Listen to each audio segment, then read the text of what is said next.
company is okay. What is a company? I am just asking. The company. What is a company? Yeah, just very simple question. What is a company? That's it.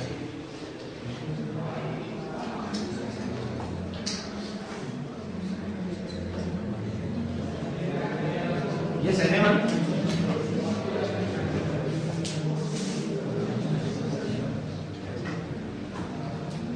It's an artificial person with a legal entity and contractual succession.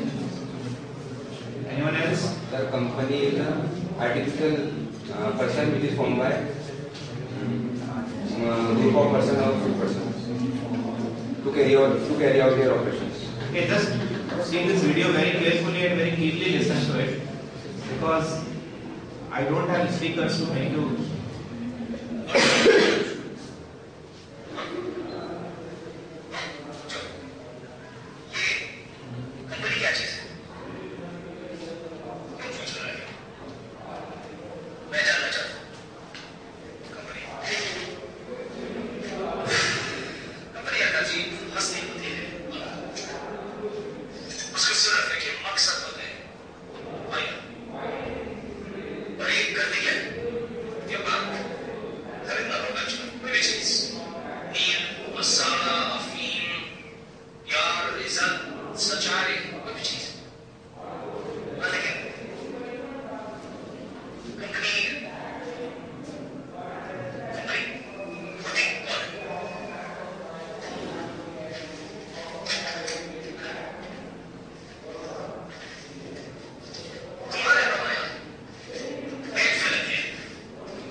Important.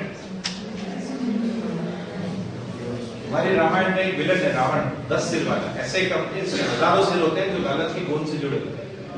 It means that there are various people in the company who are attached amongst themselves for one reason. Why the people have accumulated funds altogether, just in order to earn profit. And what a company does, व्यापार, business, खरीदना और बेचना कोई भी चीज, नील मसाला अफीम, then he became emotional, प्यार, इज्जत, सच्चाई, everything he said. So this is because this person was very much concerned with with India and the positions over here. That's why he said like this. Okay, so the company is a person which is having a separate distinct entity.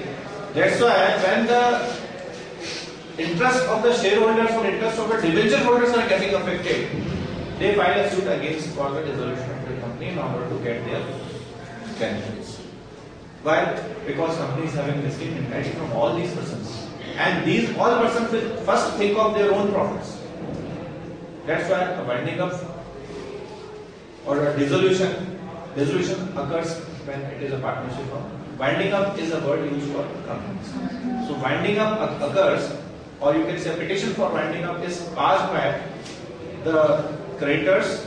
It is called creditors voluntary winding up in the High Court, and when High Court approves it, the liquidator is appointed, and everything whatsoever is a company is owning will be sold, and the funds will be with the liquidators, and they will distribute the funds according to the scheme of the liquidation. Okay, so this is anyway. That is not of the concern over here, but still I wanted you to show this particular case so that you can be able to understand what a company actually is, that how beautifully he is explaining it to Mangal Pandey, who is just not at all aware of anything. And I hope you are also able to understand it in a way. Fine. So all the types are associated with certain costs whatsoever are there. Further, the optimal financing mix of any firm is that ideal financing mix which maximizes the value of the firm and the wealth of the shareholders, as we have already discussed this. Value of the firm is the value of the total assets, and value of the assets is measured by the future benefits generated by it.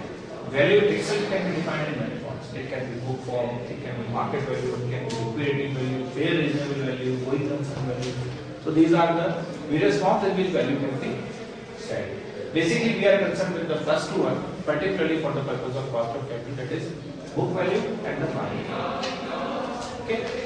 What is the book value of any share or division or any security? Yeah. The real price of the product which we paid to buy. The actual price. Face value.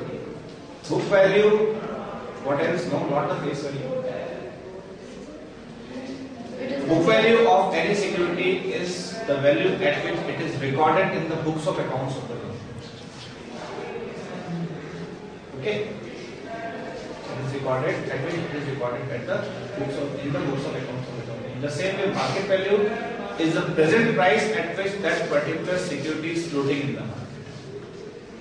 Okay. So we are concerned with both of these when we will be going for the calculation of your cost of capital. Now let us understand the meaning of cost of capital. Now first of all, what is a capital? Capital is an essential input of production and it also bears cost to the product.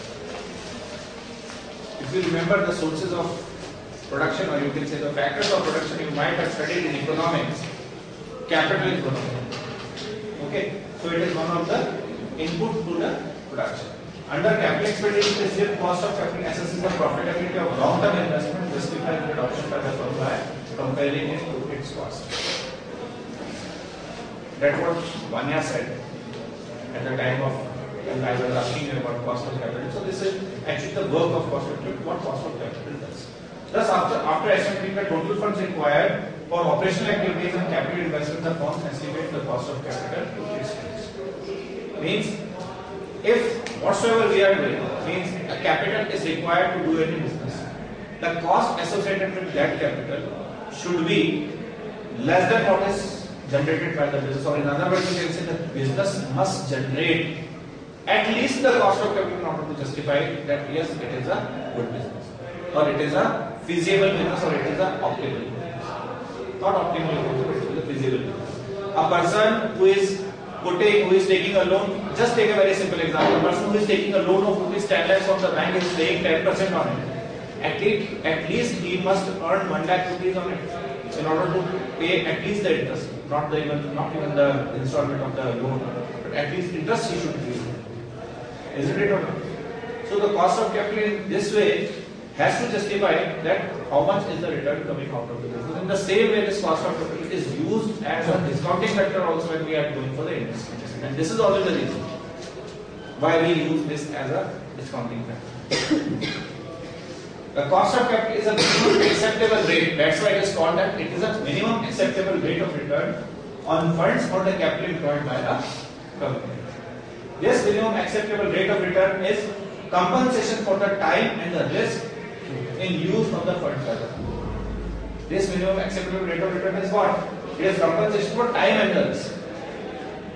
Now this risk is the factor which is really very risky and which is difficult to understand. What is risk? Okay, anyone, please tell me what is risk? Can anyone tell me what is risk?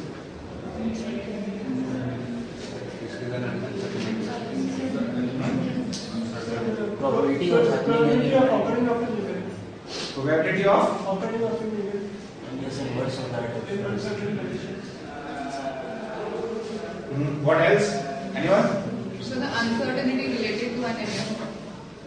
Uncertainty related to anything. Means the things which you cannot say, which you are not sure that it will happen. Anyone else?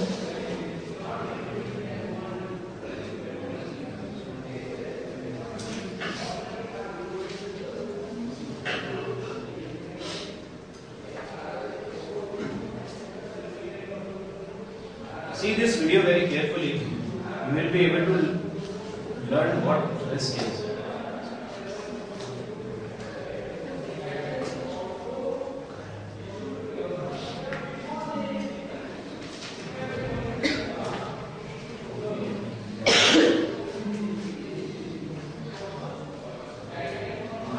Just a moment.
some insurance company.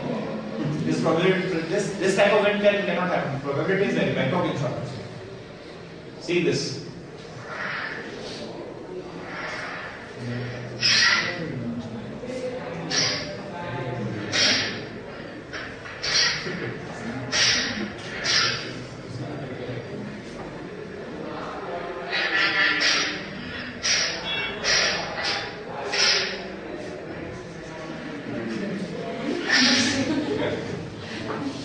The probability is very less, so you should go for Bangkok Insurance. See another video.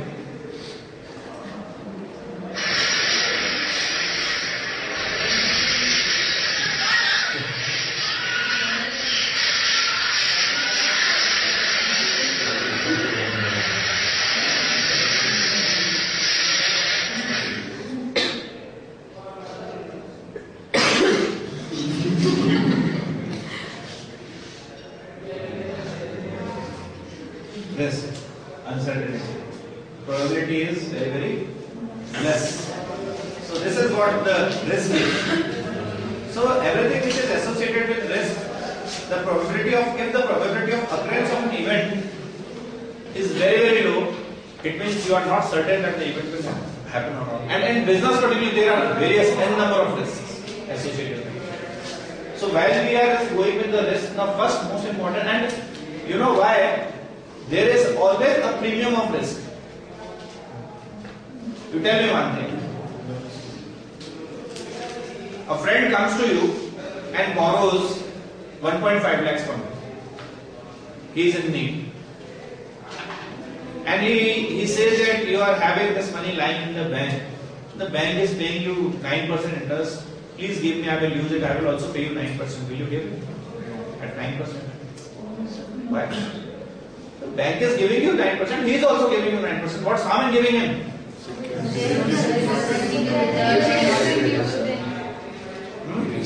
So you will ask him, if bank is paying me 9%, why should I give it to you then?